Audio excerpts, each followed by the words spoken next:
Hello there and welcome to a video I've been thinking of making for the last several weeks.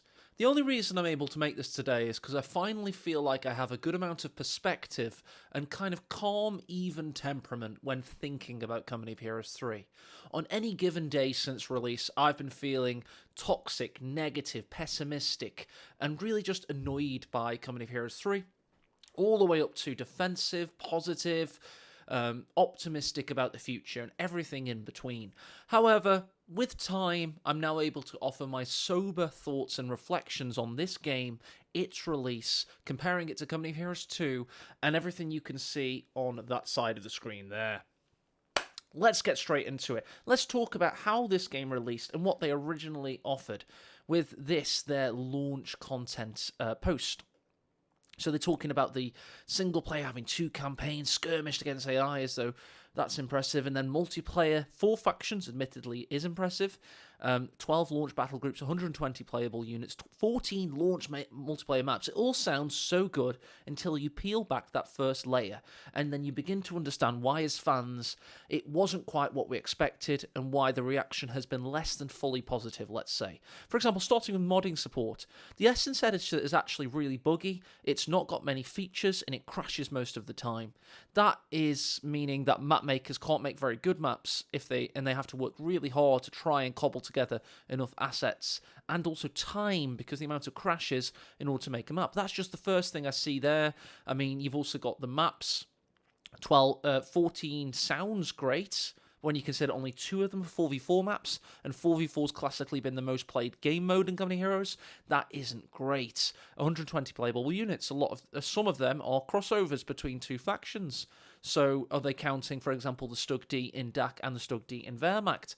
And there's a lot of other stuff that, when you look at it, the launch isn't a 9 out of 10 launch. It's more like a 7 out of 10 or a 6 out of 10 launch, just based on this. And then we'll peel back later and we'll start to look at some of the other things that they didn't release with, that they probably should have done.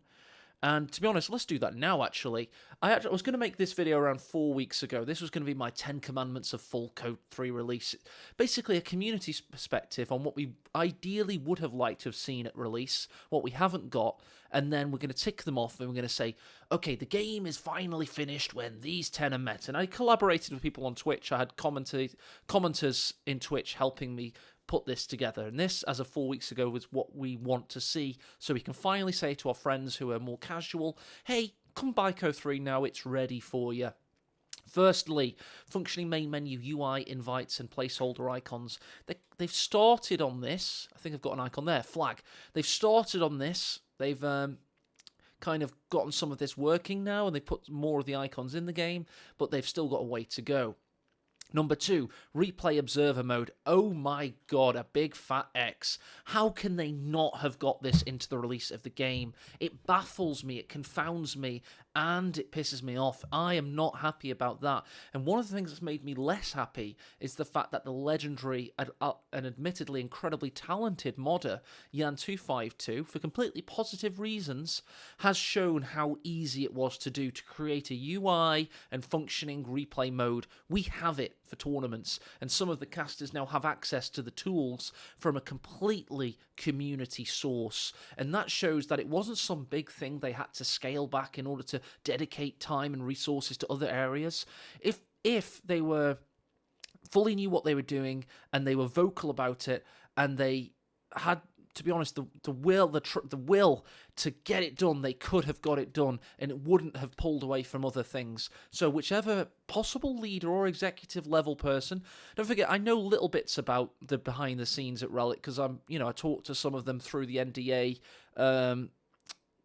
co-development program. None of this video is going to be based on any of that. It's all publicly based assumption and just kind of knowledge that you could glean from the situation regardless. But yeah, replay mode, I imagine, was some kind of executive level decision to say, we're going to have to pull back on this so we can dedicate resources over here.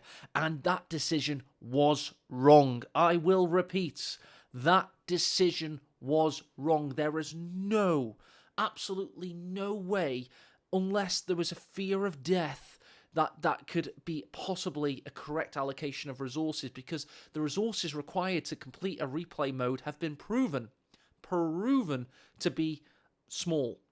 one man, a hobbyist modder, was able to do replay mode in his spare time within 1 week from starting. That shows how much resources were required, and the amount of benefits you get from replay mode are outstanding. You get free community content creation, which is advertising and marketing and positive marketing for your game. You inundate YouTube with great content, and to be honest, if it wasn't for people like me pushing and modders like Jan creating, and a lot of behind the scenes kind of nagging and stuff, we wouldn't have had any replays whatsoever in this first two months of release. No tournaments, no nothing. So that's not from Relic.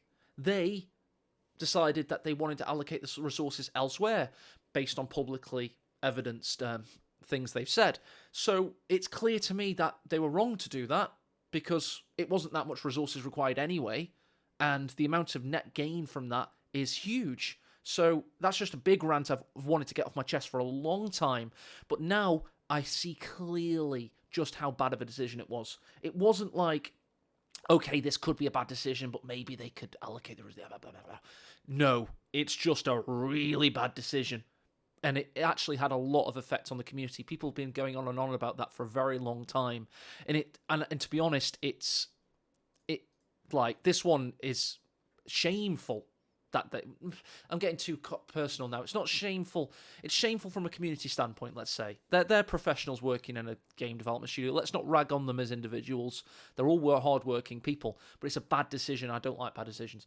Functioning ping system, team colours, and unit owner names. Well, that started to get better. Not a gift. That's this one there. Flag. Started to get better. They've put pings in the game now. They're not fully working yet. Team colours are, though. That's good. And unit owner names, let's hope they're working on that.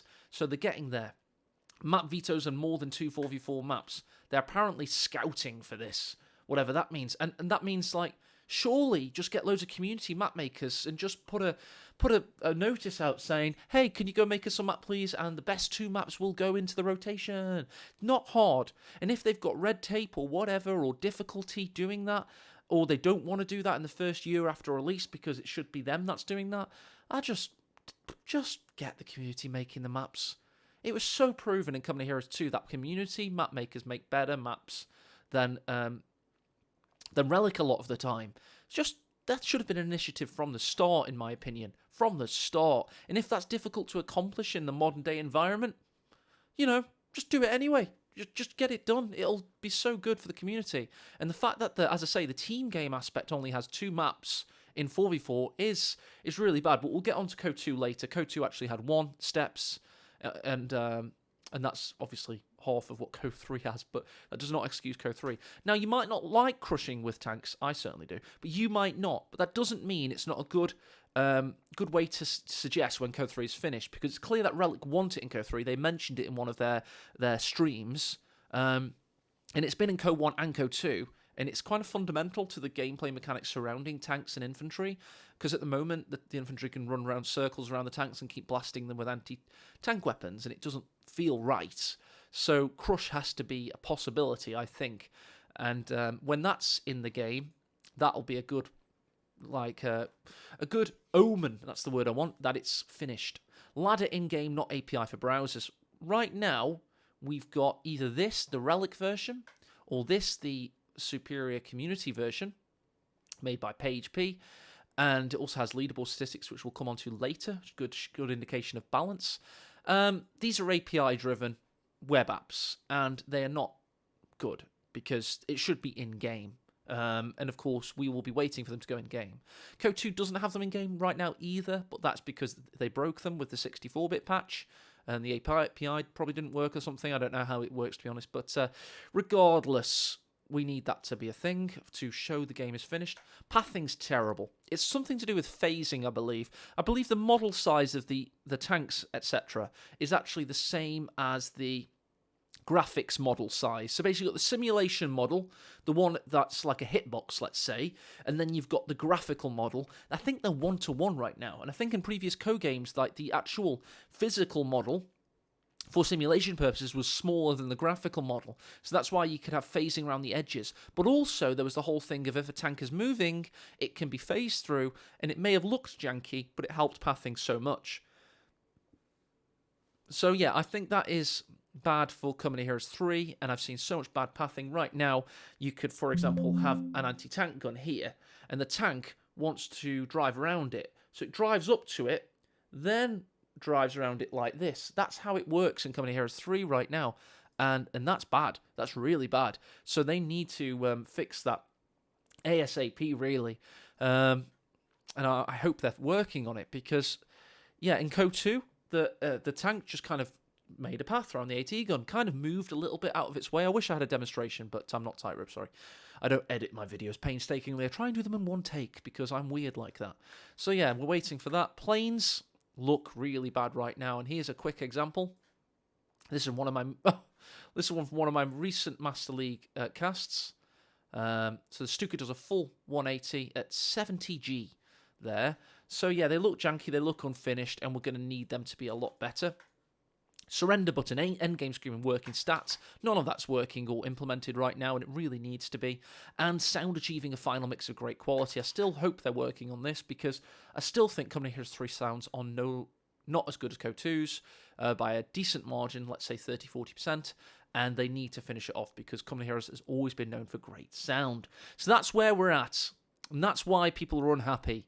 They could have expected this, but let's face it, it's part of the modern gaming arena. Unfortunately for us, games are not released in a finished state in this day and age, and that is it's bad for Relic that they further this, but it's also part of the financial situation with publisher. They put the money up, they want the game released here so they can start getting return on investment here. Don't forget, I'm a chartered accountant in business. In my personal life, I'm not just a gaming fanatic, YouTube content creator. So I do understand how big business tends to work, and how especially a parent company subsidiary needing to make money for their shareholders, how that situation works. And it causes, for the consumer, the end customer, it can cause some unfavorable business practices, and that's what we suffer as gamers at the moment. And I think it's clear to see that Company Heroes 3 has underperformed slightly. I don't think it's underperformed in a major way. I don't think all alarm bells are ringing and Relic's a sinking ship right now, but I do think it's underperformed. And that's a hunch based on Relic's current communication and what they've decided to focus on, aka the Steam store. But before I go on to that kind of talks about the release and what we can glean from the release. I will be going into Steam charts later and doing a comparison of Company Heroes 3, but I want to make that a segment in its own. The next segment I want to talk about is Reddit. No, it's not Reddit, which has been really, really toxic. It's actually this post on Reddit I made, which I did this to show people just how bad CoH2 was. Not to excuse CoH3, but just to give them some perspective on it can get better. So CoH2 launched without an auto-match ladder. But not only that, it had no external ladder either. You just played. You didn't play for wins or losses, you just played. It was terrible. 1 to 2 months it took to fix that. Optimization was horrific. I've actually spoken to people that used to work at Relic, and Company Heroes 2 was made as like an extension of Company Heroes 1. All of Company Heroes 1 can be found pretty much in the CoH2 game files. So much of it can, and that explains just how difficult it was to work with. A 2005 coded game in Essence engine, which is kind of based on other engines out there as well, and it's just a difficult environment to code in, causing horrific optimization. As you may or may not know, it's a 32-bit game, single-threaded, meaning it's really, really chuggy, and it ended up with 15 FPS for team games, going into the single-digit figures during a snowstorm, and 30 FPS as was a dream for 1v1 at the time. And it took, and in this post, by the way, every single thing I talk about how long it took them to fix it. So it didn't really truly get fixed until a couple of years ago with the 64-bit update, but also you had the fact that hardware improved dramatically over this time period and was able to finally brute force its way through the sludge. So yeah, pay-to-win DLC, it launched with paywall commanders, and then later it got true pay-to-win DLC. The original launch commanders that were behind a paywall were just kind of reconfigurations of the existing commanders. They were good, but they were reconfigurations. But then you got this later on, this wonderful thing called German Commander, the Elite Troops Doctrine, and that was fantastic. We had to have full guides on how to defeat this thing. It came onto the field, right? It came onto the field at Vet 3, right? So it looked something like this. They didn't get any more resources, by the way, so you see the pluses here. So the whole idea was, it was like a game win condition. The German player, in this case his name is Tiger Tankism, has decided to deploy a Tiger Race. This is going to chomp through everything, continuously, destroy absolutely everything, because it has the most overpowered stats in Company of Heroes history by far. It would be overpowered if it was a single-player endgame boss, and it was just unbeatable. It just could not be defeated by tanks, and in this case, it took them 20 minutes to kill it, and they ended up killing it with a penal satchel on the tank itself, and they decided to make a YouTube video about it, how to kill the Tiger Race in CoH3. Same time as this was launched. This is my video from when I got top 70 Soviets. I was really proud of that with my... this is 10 minutes into the game, by the way. I've got 4 T-34 76s, and I'm just... it's got better...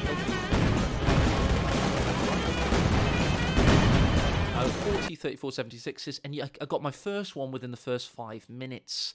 Super Spam Commander for only £2.99. So that's just showing you just how bad the DLC was in the first year of release.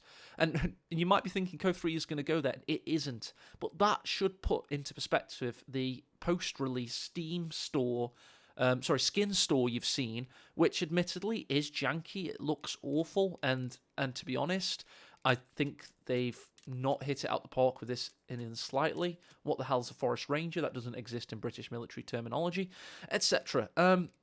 It's just janky. It's weird. It looks a bit photoshopped to me, and we're not fans of that. And there's been a lot of furore about it, a lot of toxicity. But CoH2 did it worse. Maps, we launched with one for CoH2. It was Steppes. We launched with a couple of 2v2 maps and only one true 1v1 map. The mechanics were kind of damp squibs. True Sight was great, but it crippled people's computers. And, of course, the coal tech only lasted around a year before it was slowly taken out of the game. Replay mode, it looked something like this when it was first released. This is from the propaganda cast. And, yeah, you can see there, replay mode was there, it worked. But it wasn't great. It was just kind of an add-on bolted on. Kind of what Yan 252's done now, actually. But the game should have released with it, however. At least it released with it in Company Heroes 2. Sound design was actually worse than modern day CoH2.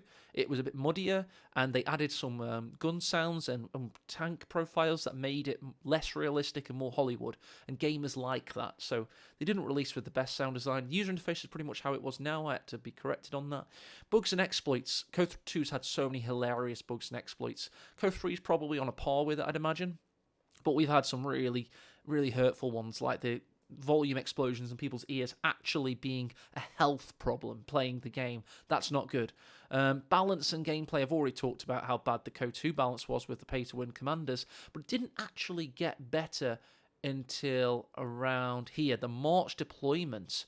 So this will lead into my next section nicely. It took them until March to actually get the game into a position where people really wanted to play it. And it was Peter Kumseya, his name there. He was the lead balance designer at the time, and he was a godsend to the game. He really was. He made the weapons profile so much more enjoyable to play with. He added so much depth to it. And the modern-day Company Heroes 2 feeling came from this patch. Before that, it was sludgy and horrible, and infantry just did not matter. So that was such a godsend to the game. And I'm just, that really did help things. So yeah, I mean, I think that's pretty much it. Oh, we had peer-to-peer matchmaking and lag. The player-based numbers I'll come on to later, but they were bad. And the Steam store or user store was actually review-bombed way harder than CoH3's was.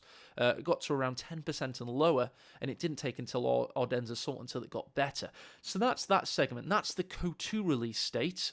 And it took 9 months to get better until the March deployment. So by that, and keep in mind, I've got my ear to the ground in other ways. I reckon it's going to take until the end of this year for Company of Heroes 3 to feel decent. To feel like this is how it should have released. Hey, buddy, casual gamer that's not bought the game yet, you can come out of hiding, come and play some 4v4 with me. They have more than 2 maps.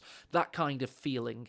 That is going to take around 9 months based on previous games.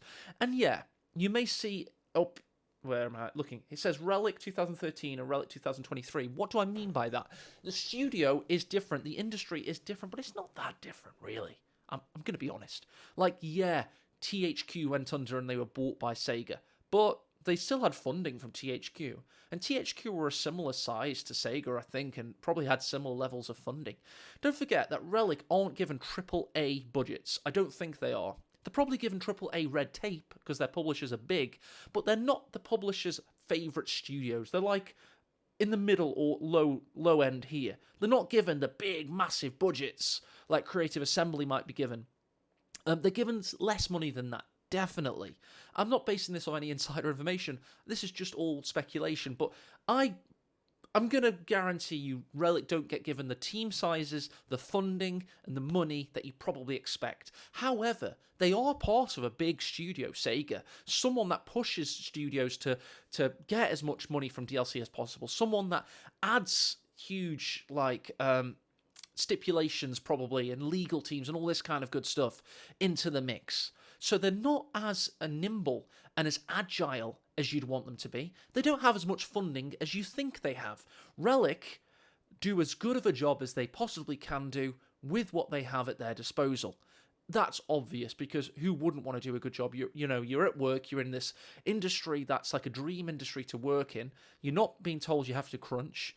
It should be a positive environment and they should get good results, but we just have to think, based on the talent of the personnel, the time they've been given, the money they have, this is the best they could come up with. And if that's a problem, yeah, that's a problem, but it's probably not because Relic are bad people or untalented or lazy. It's probably just more of more of an indictment of the overall industry and their put place in that industry. So don't be... Yeah, you can be harsh on them for bad decision-making, like the replay thing I spoke about earlier. Be as harsh as you want about that. But when it comes to the actual studio and what they've done here, I think it's a fair job. It's 6 or 7 out of 10, silver medal. You're no longer the AAA mega RTS studio of the 2000s, but you're still kind of good when you're not trying to make it a MOBA. Age of Empires 4 was okay. It got a lot better a year and a half after. And Chrono Heroes 3 is going to be the same. And that's another reason I say 9 months after, because if you notice, Age of Empires 4 took around that time before the big patches started to come. And we've had stuff in the Age of Empires 4 now, like the minimap's bigger. That took ages, but it did happen. They did improve it. And that's another thing we need to talk about for Relic 2023. It isn't that they haven't had a successful release for a while. Relic's last release before CoH3 was Dawn of War 2. And that was moderately successful, but then they had Dawn of War 3, which nearly killed the studio, probably. Now they've had Age of Empires 4, and I believe that Microsoft are probably very happy with Relic's performance there, so they're not in that weak of a position. Even if CoH3 is underperformed, which I have a hunch it possibly has, but even if it has, I don't think Relic are in trouble. They should be able to keep supporting Chrono Heroes 3 for a very long time, especially if they have more successful approaches at DLC and it's better received and people buy it more, which could happen with battle groups in the future. Now, that's another problem. Battle groups could be overpowered. They could be classed as pay to win. That could be a problem also. Let's hope that isn't the case. Let's hope that it just offers more ways to play. When we finally see tanks like the Archer, the Nashorn, the tank destroyers rather, when we finally see some of the stuff we've already seen in cheat mods delivered in battle groups, let's hope it's not dominantly overpowerful and causes a lot more community furore. So, there's my projection. Let's go on to a few other things now, like balance. I don't know why I was saying maps there. I think I've already talked about maps. And I will touch on maps. Now, maps, for me, it should be an easy win. Relic should just say to the community, please make us some maps. We'll choose the best ones. Sign a release, so it's like game content now, and you no longer have the rights to profit from it. And we'll put it in the game, and we'll credit you, and you'll have your name up in lights every time people play that map in the loading screen. What an easy solution. Why is there no initiatives? Why are people like me having to create these initiatives? Why am I having to elevate map makers and put them on a pedestal and try and promise them jam tomorrow? Oh, I'll use your map in a tournament, but I can't say anything about Automatch because Relic aren't saying anything publicly. I know this is the first year of release, but they're being remarkably slow to talk about when we can expect to see this. I mean, look at this, and I'll come on to this later in terms of communication, but scouting new 4v4 map. I tell you what, with a good initiative, a community initiative, I know how bad the Essence editor is in terms of crashes, but it's still very usable. They could have had 5 new 4v4 maps within the first 4 or 5 months. Instead, they're scouting new 4v4 maps. To me, that says that they don't have a clear vision on how to extract from the community the full value of the game, because it's always been a symbiotic relationship.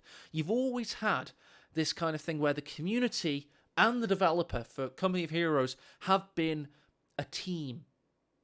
And I really don't like the pigeonholing and the red tape and the kind of...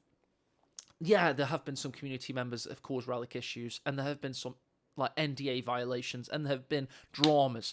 That is the negative side of that, and that's why it says toxic community, god tier community later on. But, you know, the map making side, it should be so easy to put new maps in the game, in my opinion.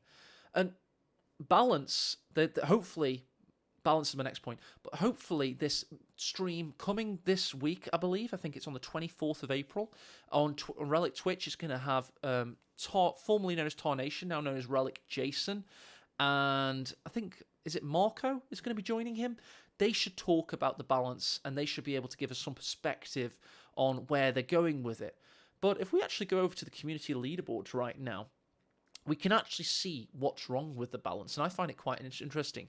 And the main thing I'll draw your attention to is how Relic ELO works. It's a graph. It's an exponential graph, and it's harder and harder to get better ELO the further you go up, just like chess. I mean, some of these guys here, highest ELO, are getting close to 1800 to 1900. But to be honest, that ELO there should be very difficult to attain. In fact, it's a little bit... a bit alarming that someone's hit 2,000. That should be really difficult. But my point is, the ELO ladders with the most players between 16 and 20, showing the most mature ELO curve, the most progressed and strong ELO curve, all belongs to one faction, the British Forces. So the strength of that ladder for all game modes is currently the strongest. And basically that's because Brits are the easiest to play. They're the ones with the Tommies that are spammable with the infantry sections or recce's, and they're just easy to play. And it's easier to rank bully and to just push harder and to win slightly easier. At the highest level, by the way, Wehrmacht are great. At most levels, DAC are great. And at most levels, US are great. The actual faction balance works across the board. But there are clearly imbalances. And it's just in how easy the Brits are to play, in my opinion. There's not actually that much more that can be gleaned from that. The balance actually isn't that bad. I'm being completely honest there. It could be a lot worse. It's cheesy. There's a lot that needs to be changed. I mean, we can go through it in turn. US, Motor Pool needs a revamp, in my opinion. It's not all just retuning. It's not like working right now. It's a little bit too cheesy if you spam it, and there's nobody that just wants to go it just for the sake of it in the traditional way, like get 1 or 2 units from it, because that would be underpowered. So that's one thing they could change there. And also rifles are slightly overperforming. And then the Easy 8, and some of the costs are all out and stuff like that. British Forces, I believe the British infantry need a revamp in terms of, you can't have these 5-man squads just being so good with AT rifles. Surely they should be 4-man squads, or surely if you upgrade to the Boys AT, you no longer have the anti-infantry capabilities of 3 men with Lee Enfield rifles, because that is just too good. You can't be both anti-tank and anti-infantry, surely. The DAC, they have those armory upgrades that are too powerful, they're too global, and they hit too hard. Your tank's healing and tank's capping, it's just a bit silly. And then Wehrmacht, they have the difficulty of, again, is it a 6-man squad with a Panzerschreck or a 5-man squad? But it's basically OKW all over again with the... of course, the Volksgrenadiers and their Panzerschreck circa 2014-15. And yeah, it's just all that all over again. And they have these 1 or 2 units that are a bit cheesy and help them progress. But other than that, I actually quite like the Wehrmacht. And I think some of the early balance tuning passes, whatever they want to call it, hotfixes, have actually helped Wehrmacht stabilize. So credit is due there. Let's talk about the skin debacle. The skin debacle and the DLC, in my opinion, is a failure of communication and presentation. It's not necessarily that bad in terms of what they offer, how much it costs. I have done an analysis of it. It's actually reasonable per skin compared to Company Heroes 2's costs. The problem is, and this has been touched on so much already, it's the presentation. I mean, look how cheesy, look how mobile game this looks. It's amateur hour. They failed on communication and presentation of the DLC offering. They did not fail too much in the other aspects. I mean, some of these cosmetics are a bit daft, and they are named badly. They are a bit anti-historical. For example, there's no forest rangers in British military parlance. The left-behind tanks are pretty cool. The fighting first vehicles are a bit too orange for my taste. But we're nitpicking here. It could be worse. But it's just the whole presentation of it. And the merit and war bond system is lackluster. The challenges kind of push you to play the game in certain ways. If they were win bonuses, and if you lost merit for leaving early, what an easy system that would be. Win bonus, leave early, lose merit. Boom, I've just fixed it. But seriously, it hasn't been, the way they thought about it and the way they've done it isn't right, and they need to tweak it and change it, in my opinion, because they have rightfully collected a lot of community backlash surrounding it. But also, the big problem is during the time of release, when people are asking for all those features I touched upon earlier to be released, they've been focusing on skins instead. And every patch note, if we go to the patch notes, I'll pull them up right now, actually, they're still highlighting them way too hard. And that's not good. Like, look at this. Look at this. This is the same patch notes as it appears on the website, by the way. But the first thing they're talking about is cosmetics. The first thing, and then finally they talk about a gameplay fix and multiplayer.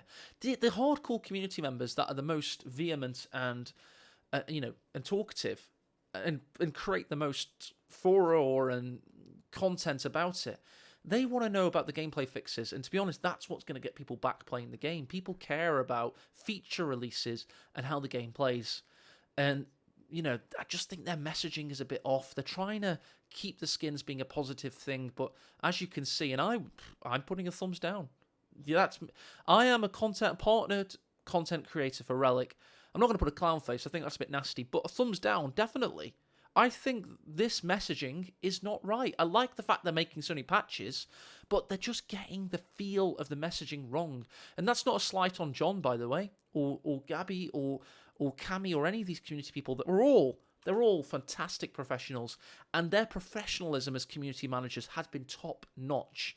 But I feel I'm a little bit more brazen of a personality. I'm a little bit more, I don't mind overpromising. It's going to make me work harder, and I will deliver.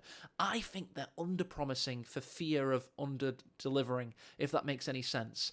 And I feel also that they're focusing too much on the skin store when they need to get the balance right, and they need to anticipate how it feels to be a consumer reading these notes. And hopefully that starts to change, and hopefully their feel for how the community reacts to some of their messaging changes. But yeah, we're on the communication side of things now, and it's not been ideal.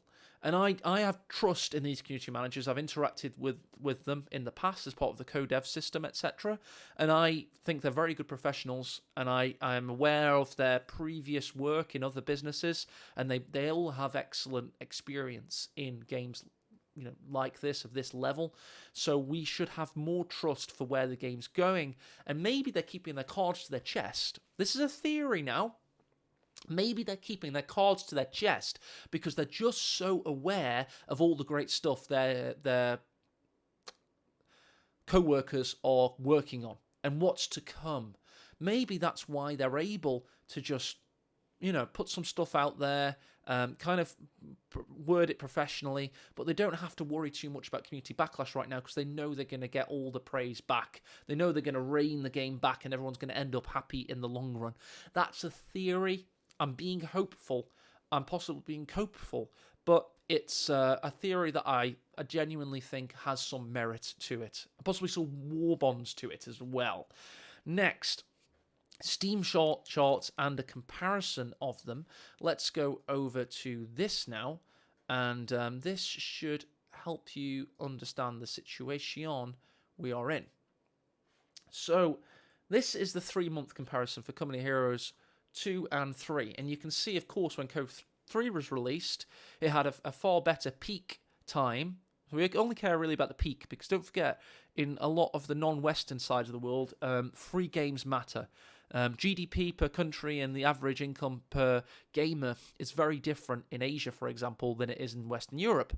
So there are a lot more people that play Company Heroes 2 per capita than they will CoH3, because it's a $60 game versus a near free game on all the Steam key sales stores. So don't worry too much about the non-peaks. Look at the peaks. You can clearly see that there's parity now. And to be honest, CoH3 and CoH2 are aligned, which is good for the game. I mean, that's actually a lot of players, really, if you think about it. But it's not good. It's good for the game series, but not good for the new game.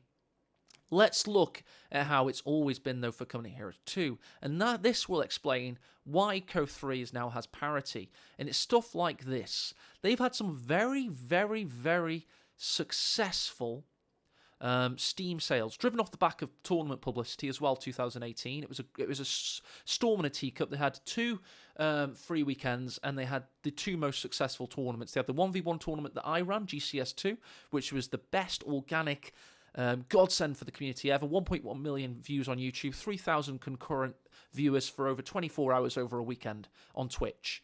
It was amazing. That was September. Then you had the the free weekends, and you had the Anniversary Cup, the 2v2 tournament with a $20,000 prize pool from Sega. All this good publicity and loads of free weekends. The game got bigger. You can see clearly that the community and the developer made the game bigger after that weekend.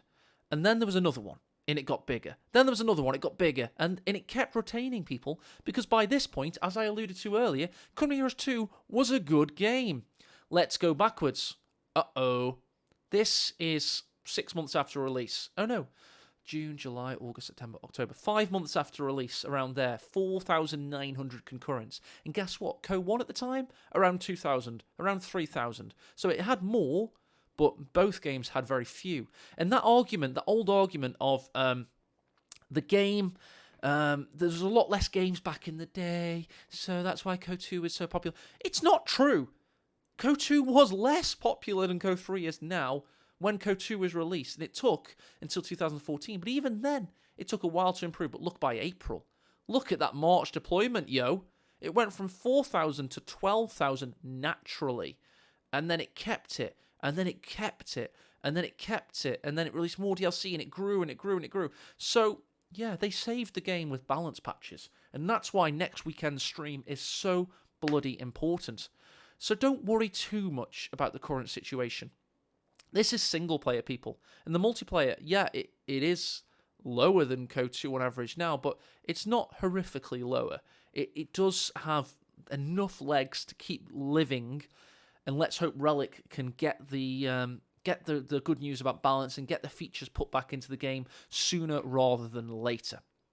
For my last thing, I'll talk about the community. We've got a lot of toxic people in this community, including me.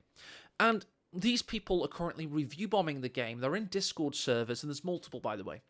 And they're all talking to each other, and they're like saying, it's down to 40% on Steam now. And they're review bombing the franchise they love. Why are they doing this? Because they're pissed off. Rightfully so. A lot of these people have only known CoH2 during its glory days. They don't know the gory days. And they are rightfully pissed off. They have no frame of reference, really. They've heard about how bad CoH2 was, but they didn't live through it, like 33-year-old boomers such as myself. And they're rightfully pissed off. It makes complete sense to me. And I understand the toxicity. I don't get the witch hunting. I don't get the kind of showing people who treat the game well and are positive about it in a bad light. Like, for example, if Helping Hands had said he really loves CoH3 and he's really enjoying it, people would be mocking him. But as it is, he has made some very critical videos about it, rightfully so, and people are now lauding him as a, like a messiah of negativity. And that is just, it's like a toxic maelstrom of self-congratulatory negativity. And it's very damaging for the series. It's deserved, it's justified, but it's very damaging. You also have the god tier side of the community, people that are annoyed privately, but are doing stuff like this, like Yan252, putting on GitHub CoH3 replay enhancements, which is basically, stuff like that. You've got people like me making loads of tournaments. You've got the hardcore players in the Master League community. They're currently actually training CoH3 still. They might not even like the game, but they're having fun. We've got map makers like K-Pen, like GB Pirate, making White Flash Reborn, making really good competitive 1v1 maps. And there are some, I'm just talking about what's close to me. There's loads of other people, by the way. Page P was the co-dev, the co3stats.com. And there's a lot of really good content creators, and there's a lot of really good people out there, positive contributors as well. So there are a lot of justifiably toxic people. There are some people that are overly toxic and negative and personal attacks, which, so I can't be completely exonerated from, but is that side. And there's also the god tier side that they may not like the current position CoH3 is in, but they don't care and they're trying their hardest anyway. And I would suggest that either be neutral or try and be constructive, because there's nothing you can do about it. And that brings me on to my final point in this 41-minute video brought to you by Dow Egbert's Coffee. What will I do? What should you do? Well, let me talk about me first, and then I'll give you some recommendations. For me, I'm getting older. I still enjoy gaming, I still enjoy this hobby, but I'm a little bit Stockholm syndromed. I'm a little bit, if I'm not going to run tournaments, I will cringe at the ineptitude of people that don't read about previous tournaments and just try and do it themselves. And that's happened time and time again. People that want to organise and kind of moderate and do admin on the internet, a lot of them are douchebags. And I've been a douchebag myself in the past, but my heart's always been in the right place, and I've always wanted to do a good job, a competent job, and a respectful job of what comes before me. So I'm locked in as the de facto tournament organiser for the 1v1 scene of this community, because I can't step down, because I'm scared of what comes after.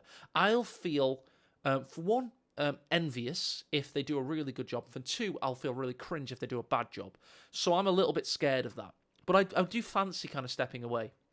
CoH3 has not been bad enough to push me to want to step down from my hobby. It's not been that bad. So that tells me it's kind of good in a way. It's like a 5 or a 6 out of 10 good. And I can see it rising to a 7 or 8 quite quickly. So I'm not going to quit, but I might have some breaks, especially after Master League Season 1. But what should you do? If I were you, and I didn't have a hobby locking me into this game, or I didn't have like a Discord server where I was a big part of with friends that play the game, I'd take some time out, to be honest. I think it needs putting back in the oven. It's not finished yet. I'd stay attuned to the posts. I'd keep watching casts. I'd keep watching Twitch streams. I'd keep abreast of the game.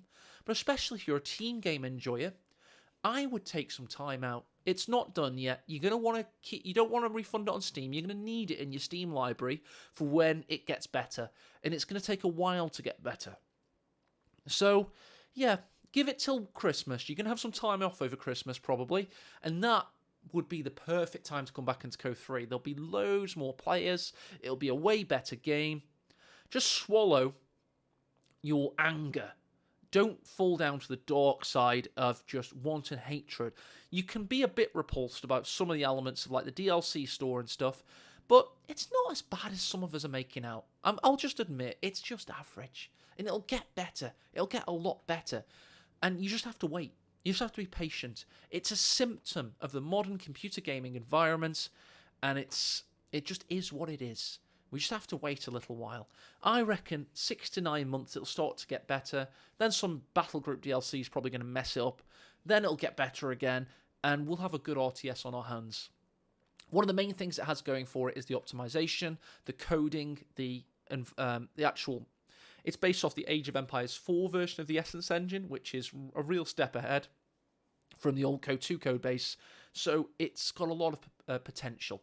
So yeah, be patient. You don't have to be overly positive and display copium. Be cynical, but be patient is my advice to you. And keep watching some of the casts I'll be releasing, some of the Twitch streams from players such as Alpern and Orange Pest and those guys that stream on Twitch. And also keep a lookout for Company Heroes official information on patch updates, because there will be a time you'll want to step back into this game, because I think it will get a lot better. Hope you've enjoyed my 45-minute rant. I've been AA, and I hope you have a lovely weekend. Thank you and goodbye.